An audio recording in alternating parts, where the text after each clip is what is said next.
perfect. So today here we're in my cabinet shop and we got this really nice set of countersink bits. What I like about this set that is it has an adjusted for your depth. We can adjust it. It comes with an Allen wrench. It has about 3 sets of countersink bits. If you break one, you can replace them. So it's really nice to work with it when you don't have to worry about going through the wood, and it just slides in right there with the Allen wrench screw, as you see in here.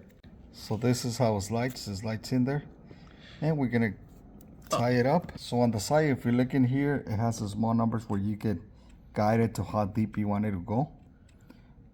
So we're gonna set it up for you.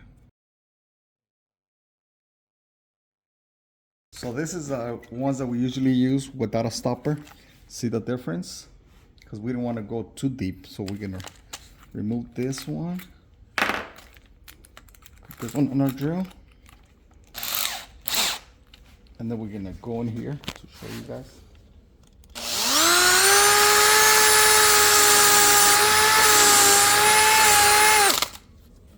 And you can adjust the depth.